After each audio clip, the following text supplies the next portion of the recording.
Welcome to the Sky Commander Flight Brief. It's your mission-ready podcast for drone pilot training and aerial insights across Canada. From Transport Canada rules to real-world drone ops, we break it down, take you higher, and help you earn your wings. Because here at skycommander.ca, we don't just fly. It hints there's more to it. It's a masterclass, a deeper level, maybe a philosophy or a community focus, perhaps. It's definitely intriguing, sets them apart from just, a basic tips show. Skycommander.ca is the obvious next step. Precisely. If you're thinking about flying a drone in Canada, boom, this content is aimed right at you. Powered by skycommander.ca. The elite podcast for Canada's drone pilot. Okay, let's get started. Imagine seeing the world from above, soaring over parks, job sites, maybe even quiet neighborhoods. It's this amazing view drones give us. They're powerful tools, really changing how we work, how we see things. Absolutely. But that bird's eye view, it also sees things, personal things. And that brings up some pretty big questions, doesn't it? About privacy, responsibility. It absolutely does. Drones collect data, right? And a lot of that data can be personal information. Yeah. So with that incredible capability comes, significant legal and ethical responsibility. And navigating that responsibility, Yeah. That's exactly what we're diving into today. If you're flying drones in Canada, maybe you're a seasoned pro, maybe you're studying for that advanced certificate, the rules are, they're constantly evolving. Yeah, they really are. Especially around privacy. And there's some pretty significant updates coming into focus for 2025. Right. So we've pulled together quite a stack of sources for this deep dive. We're talking official regulatory documents, legal explainers, training materials, even some real-world scenario breakdowns. Basically trying to cut through the noise. Exactly, to get to the heart of what you really need to know right now. So our mission today, unpack these updates, look at the history behind them, and really arm you with the essential knowledge, legal, ethical, to navigate all these complexities. We want you flying responsibly, professionally. Okay, let's get into it. All right, so speaking of those immediate updates for 2025, there are some important dates and changes you definitely need on your radar. These are coming straight from Transport Canada. Okay, what's the big regulatory headline then? Well, the key legislative update is Transport Canada's SOR 2025-70 amendments. These are amendments to the Canadian aviation regulations, the CALRs. And these aren't just minor tweaks, I gather. No, not at all. They're really focused on streamlining things like beyond visual line of sight, BVLOS operations, and other advanced drone activities. The aim seems to be enhancing safety, yes, but also formalizing processes across Canada. So enabling more complex flights, but making sure there's a clear framework. Precisely. Yeah. It shows Transport Canada is serious about integrating these advanced ops, but, doing it properly. And these kinds of regulatory changes, they often come with updated fee structures, don't they? They do, yeah. Effective April 1st, 2025, you're going to see some updated service fees. Okay. The basic drone registration fee, that's going up slightly to $10. There's a new fee for the Level 1 Complex Operations exam. That'll be $50. Right. Getting the pilot certificate for those Level 1 complex operations is $125. And obtaining or renewing your RPAS operator certificate, the RPOC, that's also going to be $125. Okay, so you need to factor those costs in if you're doing advanced work. What about the SFOC, the Special Flight Operations Certificate, the permission slip for flying outside the standard rules? Is that changing? It is. The fees are now tiered, and they directly reflect the complexity of the operation you're proposing. Ah, makes sense. Yeah, so a very low complexity SFOC is $20. Low complexity jumps to $75. Medium complexity, quite a big jump here, $900. And a high complexity SFOC will cost $2,000. It's a clear signal, really. More complex operations mean more regulatory work and, a higher price tag. Okay. And there's another mandatory SFOC requirement starting April 1st, 2025 that might surprise some people, especially folks flying smaller drones. Yes, this is a really crucial point from the sources. Micro drones at advertised events. Micro drones, so the little ones. Exactly. If you're operating any drone, even one under 250 grams that normally has fewer restrictions, if you're flying it at an advertised event, think concerts, festivals, outdoor markets, sporting events, you will now need an SFOC specifically for that flight. That is a significant change because you might think, it's tiny, it doesn't count. Right. But at these public gatherings, the risk profile changes, doesn't it? Regardless of the drone size. It looks like Transport Canada is acknowledging the unique safety and privacy sensitivities when you're operating over crowds. Managing the risk where lots of people are gathered. Exactly, even with smaller platforms. So yeah, that covers some of the immediate shifts for 2025. But to really get why we're here today, we kind of need to look back. How did Canada's whole approach to drone privacy actually evolve? Because it definitely wasn't always this structured. Oh, far from it.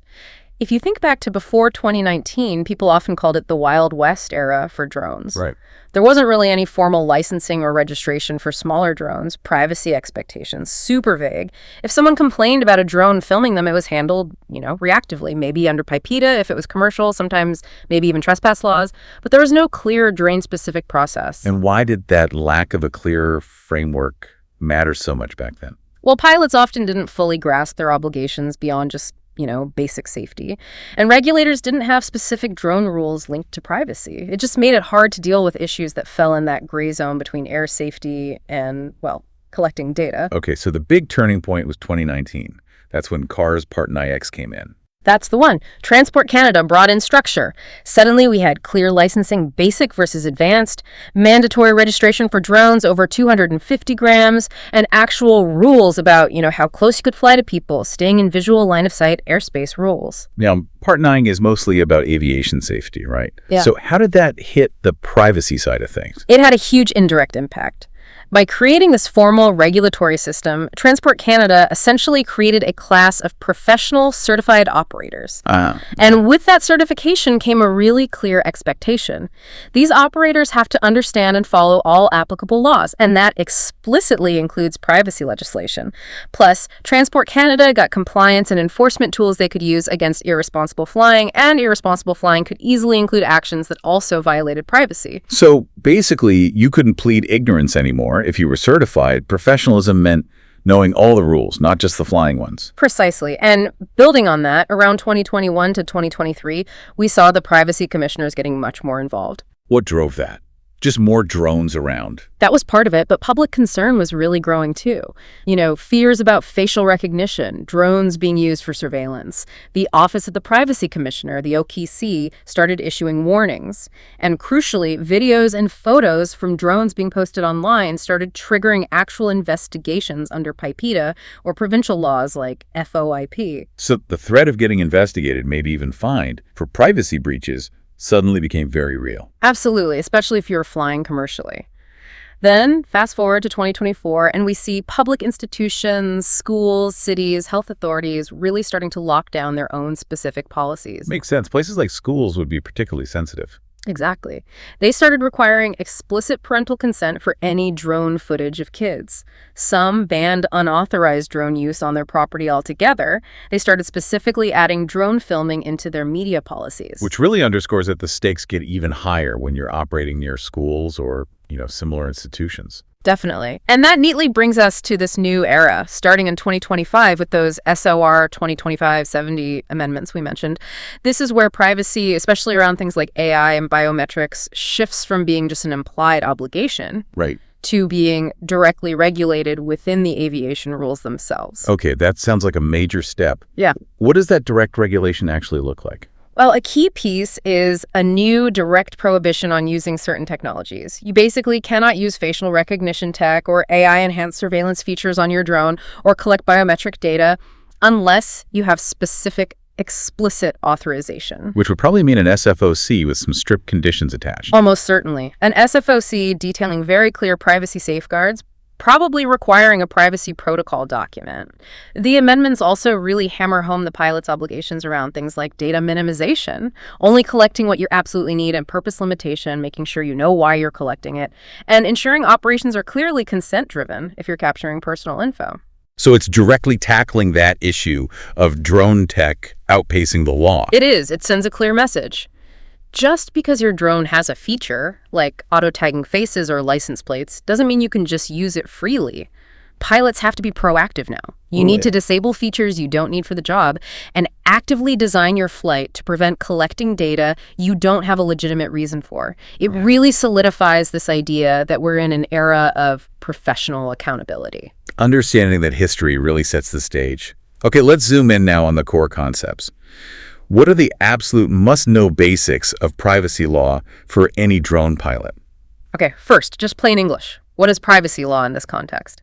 It's the legal framework protecting someone's right to control information about themselves. Right. Basically, you generally can't record people, especially in ways that reveal personal details, if it violates their reasonable expectation of privacy, unless you have their consent. Okay, so personal information is the key term here. What actually counts as personal information when a drone captures it? It's pretty broad. Any recorded info about an identifiable individual, so yeah, name, face, voice, their specific location, even a license plate on their car. If your drone video clearly shows someone's face walking down the street or gives a clear view into their specific backyard showing who's there, you're collecting personal information. What about the data attached to the image, like GPS tags? Absolutely. GPS data embedded in your photos or videos is often personal information because it links a specific location to a specific time, which could potentially identify who is there or what they were doing. And you mentioned reasonable expectation of privacy. Yeah. That's kind of the legal measuring stick. It is. REOP. It's a key legal standard courts use. They ask, Yeah. would a reasonable person in that specific situation expect privacy? Can you give an example? Sure. The classic one is, someone sunbathing in their own fenced backyard has a high reasonable expectation of privacy. Someone walking openly in a crowded public park, much lower. But even in the park, if you zoom right in on their face without reason, you might cross a line. Flying a drone over that fenced backyard and recording the sunbather almost certainly violates their REOP. Got it. Context is key. Now, we hear acronyms all the time. PIPEDA seems like the big one for federal commercial ops. Yes, PIPEDA, Personal Information Protection and Electronic Documents Act. It applies to private sector organizations. So most commercial drone businesses, when they collect, use, or disclose personal information during commercial activities. Is there an easy way to remember that? One source suggested privacy is protected even during aerials. Okay, that works. What about if you're working for the government or a public body like a school? That's usually where provincial laws kick in. Primarily the Freedom of Information and Protection of Privacy Act, or FOIP. Each province has its version. It applies to provincial public bodies, ministries, universities, school boards. And for city work? Municipalities, local governments. That often falls under a LAFOPI, the Local Authorities FOIP Act.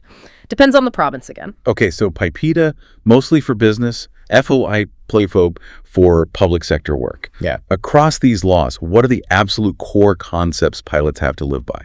Number 1, consent. You absolutely must have consent from individuals to collect, use, or disclose their personal information unless a very specific legal exemption applies. Don't assume you have it. And the public versus private space thing. It matters, but it's not a free-for-all.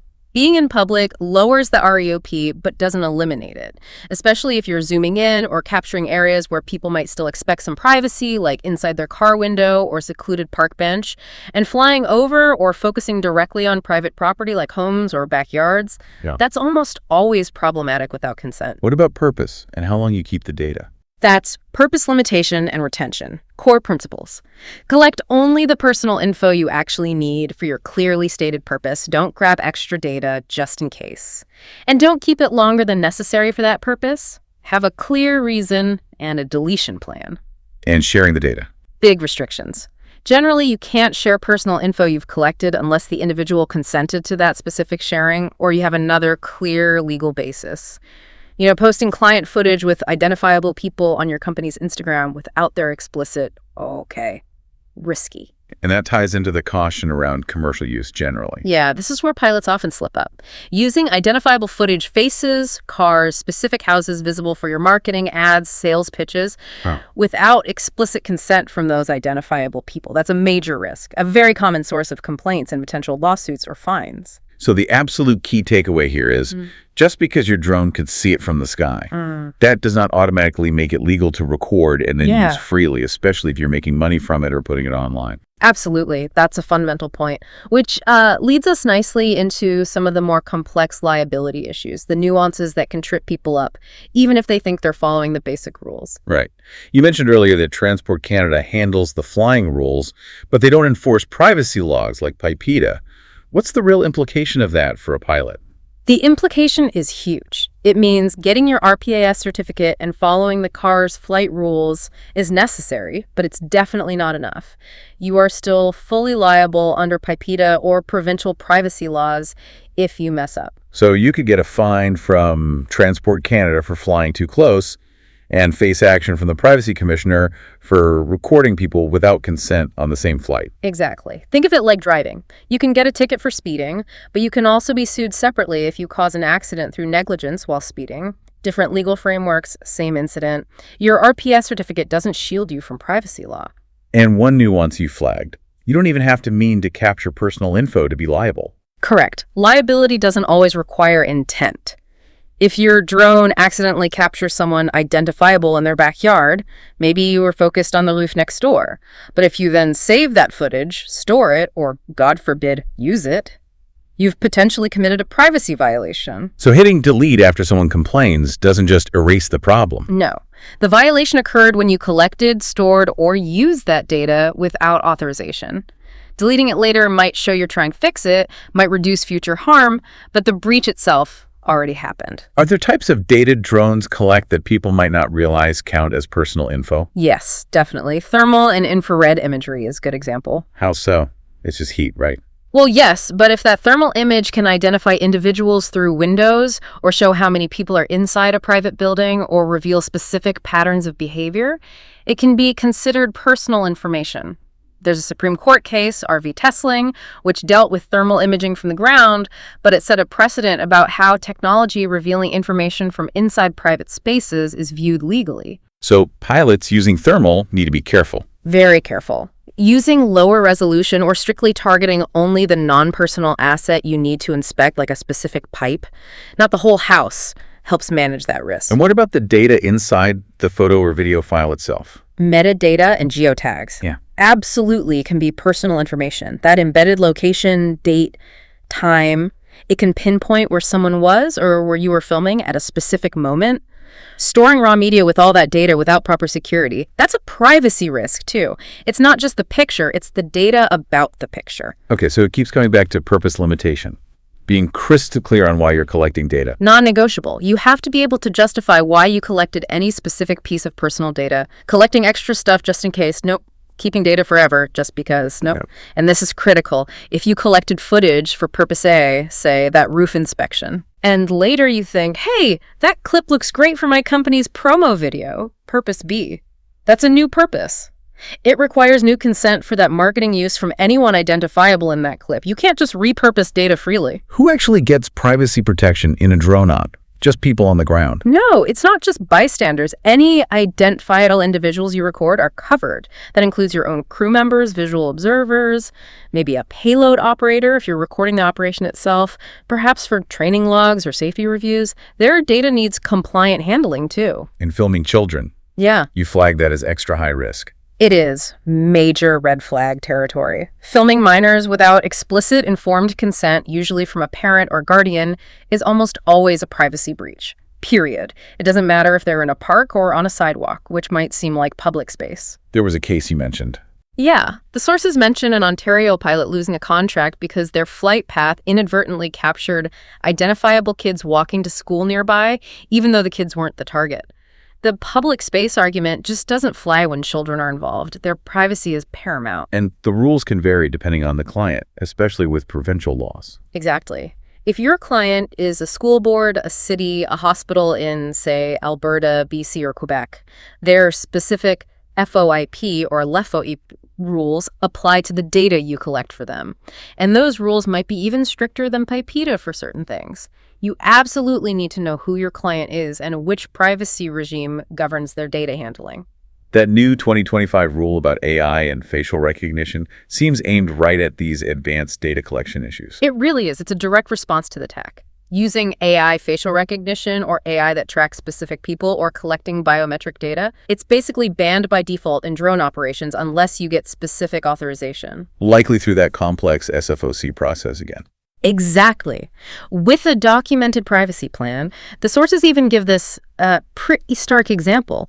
A city government apparently prohibited a pilot from using a certain drone model just because it had an automatic license plate reading feature built in, even though the pilot swore they wouldn't use it. Wow. So the potential for misuse was enough. For that public institution, yes. The mere capability raised too many privacy flags. What about audio? Lots of drones can record sound. Another legal minefield people often forget. Accidentally recording private conversations happening below you, even if you're focused on filming a building, could potentially violate wiretap laws. That's not just a privacy issue, it could be criminal. Always be aware if your drone records audio and manage that risk. Maybe disable it if you don't need it. And let's really bust that myth. Just because you can see something from a public street or the sky, it doesn't mean it's public domain for you to record and use however you want. Absolutely critical point. Being visible in public does not equal surrendering your right to privacy or control over your image. PIPETA kicks in when you collect personal info during commercial activity. If that identifiable footage ends up in your marketing, your client reports, your social media, privacy laws apply. And data protection, just keeping the data safe, is also part of privacy law. Definitely. Even if you collected data perfectly legally, with consent. If you store it insecurely on an unencrypted hard drive that gets stolen, that's a privacy breach. If you share it without proper safeguards, breach. Privacy law covers the whole life cycle. Collect, use, disclose, store, destroy. And tying back to purpose limitation. Yeah. Consent for documenting an event doesn't automatically mean consent for you to add later. Exactly. The sources hammer this home. You can't get consent for documentation and then use it for marketing unless that marketing use was explicitly stated and agreed to up front. The why has to be clear from the start, and you need to stick to it. What about those general waivers people sign at events? Photos and videos may be taken. Do those cover drone footage adequately? Often, no. Especially not for identifiable footage used commercially. Privacy law generally requires more specific, informed consent than those vague waivers provide. Even with a waiver, you still have ethical and legal duties. Minimize collection, use it appropriately, secure it. A broad waiver isn't a blank check. Okay, lastly on liability. Insurance. Cards don't mandate it, but it sounds like a really good idea. It's absolutely critical smart practice. Without proper liability insurance, you are personally on the hook financially for any legal claims. And here's the kicker. Your insurance policy might actually deny coverage for a privacy breach claim if they find you didn't follow established best practices like getting proper consent or securing the data. So compliance isn't just about avoiding lawsuits, it's about making sure your insurance actually works when you need it. Wow, okay. That covers a lot of the tricky bits. It's clear this is complex. Let's try and make it more concrete now. Can we walk through some real-world scenarios and talk about best practices? Definitely. And the sort of overarching best practice, the philosophy really, is privacy by design. Not just a buzzword. No, it's expected professionalism now. It means designing your entire operation, planning the flight, choosing the gear, handling the data with privacy protection baked in from the start. Like what specifically? Things like maybe using a lower camera resolution if super high detail isn't needed for the job. Planning your flight path to consciously avoid lingering over private yards or windows.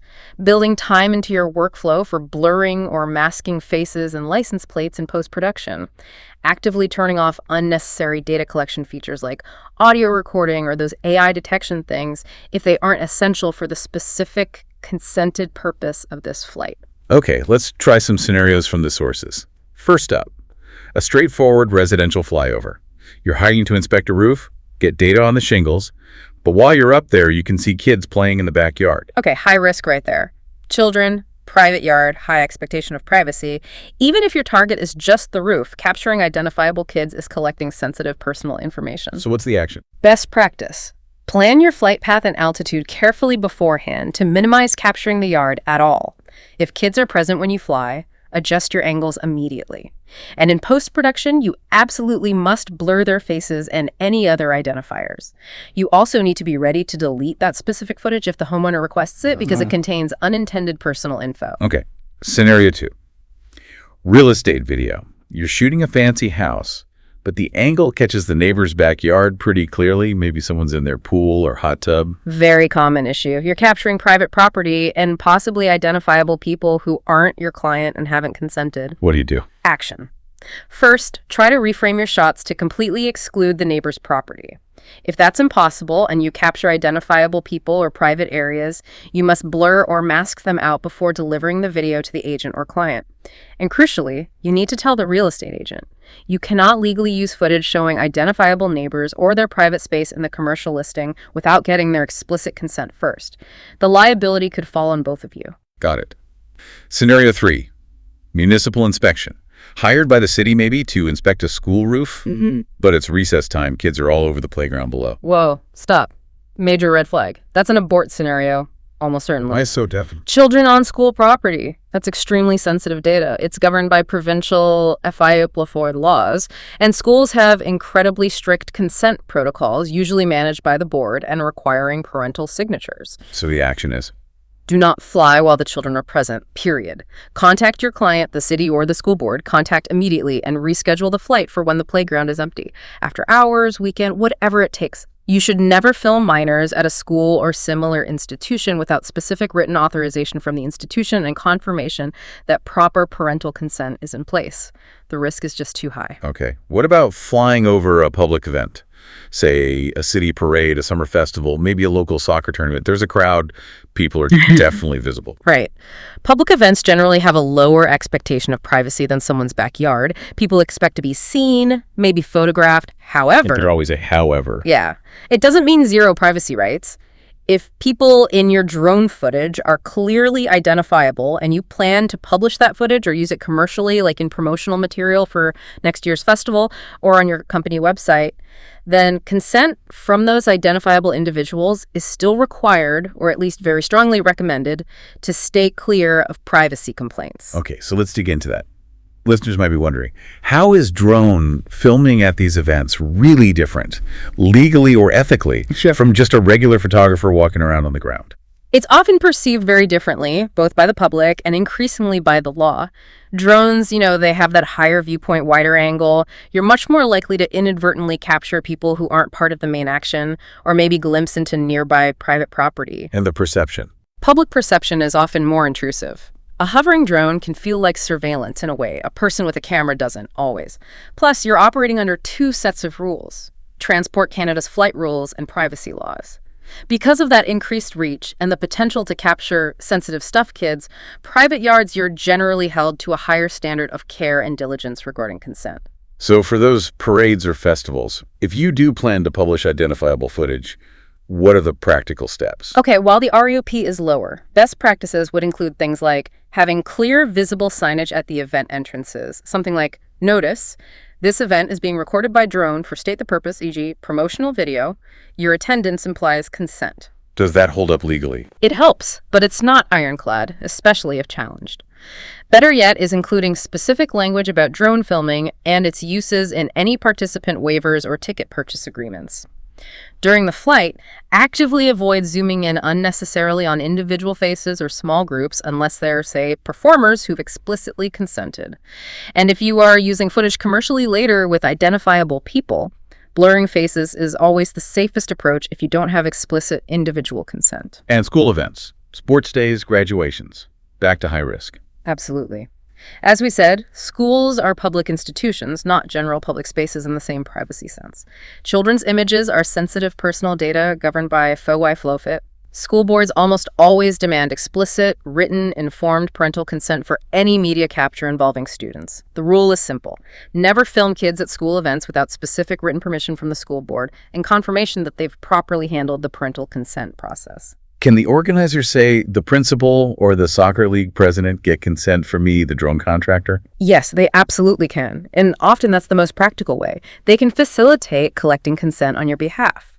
But and this is a big but Yves, but you, the pilot or operator, are still potentially liable if that consent they got isn't good enough. So I can't just take their word for it. You shouldn't just assume. The consent form or process they use must be clear. It needs to explicitly mention drone footage. Ideally, it should name your company as the vendor collecting the data. It must state all the intended uses: marketing, social media, archival, using contractors' demo reel, etc. And it needs active agreement, a signature, a checkbox, not just passive notice. So I need to verify it covers my specific plans for the footage. Exactly. You should ask to see the consent form they used. Confirm it covers your business and the ways you intend to use the footage. You are responsible if you use the footage beyond the scope of the consent they obtained. If you use it for marketing and the form only said internal archival, that's a violation on your part. Okay, what would a really solid consent form, one an organizer could use, actually look like? What needs to be in it? A good one should have event organizer name, your company name as vendor collector, clear description, aerial photography and/or videography. The crucial part, Purpose of use, be specific. For tournament promotion on social media, for internal club training, for inclusion in a publicly available event highlight reel. Define duration rights if possible, like maybe used indefinitely for promotional purposes. Provide contact info for questions or withdrawal requests. And of course, require a clear signature or digital OK. The sample wording in the sources looks like a great starting point for organizers. Okay, so my final checklist as the pilot, if I'm relying on the organizer: verify they did collect consent, confirm my company and my intended uses are covered, use the footage only within that scope, review it afterwards, and anonymize anyone who might not have consented, especially kids, and importantly, document that I checked the consent process. That's a really solid checklist. Okay, let's tackle a really tricky one. This scenario comes out. You filmed the high school graduation a year ago. Drone footage. Some students were 17 then, some 18. Now a year later, they're all legally adults. Can you pull out that old footage and use clips in a new marketing video for your business? My gut feeling is maybe. Since they're adults now, they can consent to things. That's the common intuition, but it's generally wrong from a privacy law standpoint. The short answer is no, you usually can't. You can't retroactively validate consent just because the subject's aged. Why not? Because consent has to be valid at the time the personal information is collected and used. A year ago, when you filmed, some were minors needing parental consent under school board FOIP rules. The data was collected under those specific conditions. Repurposing it now for commercial marketing is a completely new use of that data. It requires new consent based on the current situation.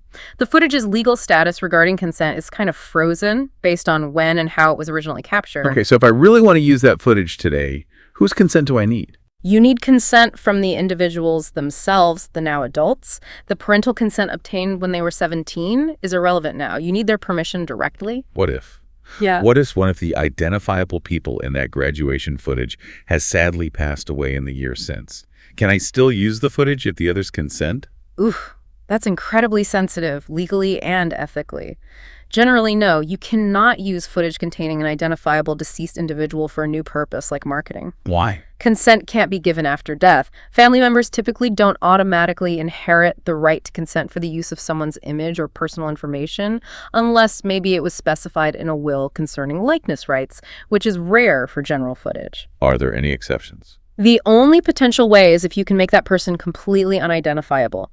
Heavy blurring, editing them out entirely so that absolutely no one, not even friends or family, could recognize them.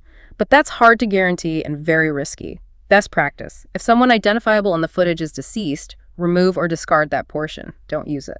Okay, so bottom line, best practices for using old footage for a new purpose. Identify everyone recognizable. If they were a minor when filmed, find them now as adults and get new written consent specifically for the new use.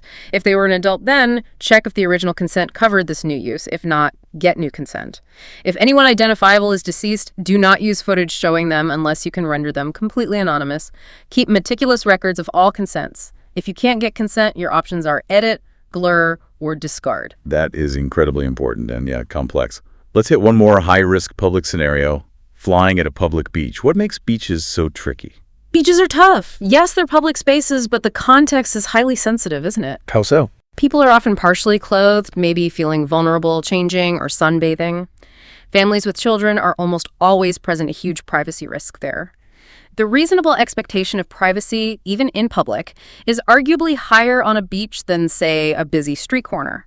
Plus, drone flights over beaches are notorious for triggering public complaints. People often feel spied on. And on top of all that, many municipalities or parks have specific bylaws restricting or outright banning drones over beaches anyway. So, just because it might be legal to fly there under Transport Canada rules doesn't mean it's okay from a privacy or public acceptance view. Exactly. So, best practices for beach flying. First, rigorously check local bylaws. If permitted, consider posting visible signs about the drone operation. Keep your altitude high, avoid anything that looks like close-ups or lingering over specific groups. Absolutely avoid filming minors intentionally, and be religious about cropping, blurring, or discarding footage of any identifiable people before you share anything, especially online. Document your specific legitimate purpose, like coastal erosion monitoring or tourism promo shoot for the town, and stick strictly to using the footage only for that purpose. It really feels like even flying legally at a beach carries this significant ethical weight, requires real restraint. It does, and that brings us back to that core idea. Privacy by design isn't just about legal boxes. It's about professionalism, building public trust, protecting dignity. In sensitive places like beaches or near schools or even just residential areas, your ethical duty as a professional pilot arguably goes beyond the bare minimum legal requirements. It's about understanding how your actions are perceived and operating in a way that builds rather than erodes trust in drone technology. That's a really important distinction. Yeah. Okay, let's start to wrap this up. For someone listening, maybe prepping for their Advanced RPAS exam or just wanting to fly professionally and ethically in 2025, Correct. what are the absolute key areas they need to master? All right, key focus areas. First, solid regulatory knowledge. Know those SRR 2025-70 amendments, the fee changes, the microdrone SFOC rule, and have CARS Part 9X down cold. Second, be ready for operational scenarios. Expect exam questions asking you to analyze complex situations, public events, schools, private property overlaps, and identify the risks involved. And privacy specifically. Huge. Privacy compliance is essential. Know PIPEDA, know how provincial laws like FOIP fit in, understand consent inside and out, grasp data protection principles like minimization and purpose limitation, and be able to justify why you're collecting data. And fourth, risk management. Show you can identify potential privacy issues before you fly and describe mitigation strategies, privacy by design, changing flight paths, rescheduling, blurring, getting proper consent. Okay, boiling it down even further, what are the absolute core nuggets, the things that must stick for both the exam and everyday flying? Okay, lightning round. PIPEDA applies to commercial ops collecting personal info. Personal info, faces, plates, locations, GPS data, thermal images sometimes. Consent is mandatory unless a clear exemption applies. Reasonable expectation of privacy is a legal test. Even unintentional capture can lead to liability if you misuse the data. Compliance means CARS plus privacy laws plus other laws like trespass or wiretap.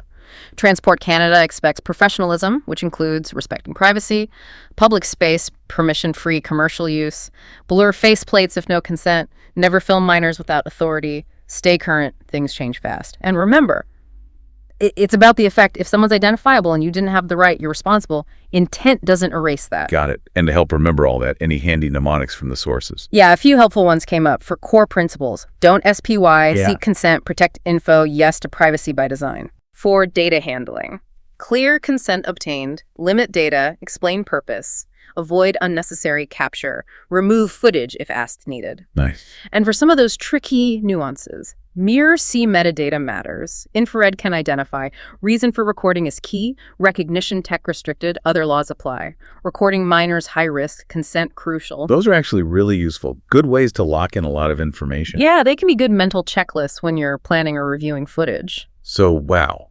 We've covered the new regulations, traced the history, broken down the core legal stuff, dug into the nuances and liabilities, and walked through real-world scenarios. It's just abundantly clear, isn't it? Being a professional RPS pilot in Canada now, especially heading into 2025, it's about so much more than just flying the drone safely. It really is. It's about operating responsibly within this whole complex web of law, ethics, technology, and, importantly, public perception. It demands a level of professionalism and accountability across the board. And given how fast drone tech keeps advancing, new AI features seeming to pop up almost constantly, and how laws and public opinion are racing to keep up, is maybe a final thought for you, the listener, to chew on. How will your personal commitment to privacy by design, to thinking ethically and proactively about the data you capture, how will that shape the future? The future trust and acceptance of drones right here in Canadian society. It's definitely more than just ticking boxes. It's about being a responsible steward of powerful technology. Couldn't agree more. That's a wrap on today's mission, Commander. See above, go beyond, get ahead. For more training, tools, and intel, head to skycommander.ca. If you learned something new, share it, subscribe, and leave us a 5-star debrief.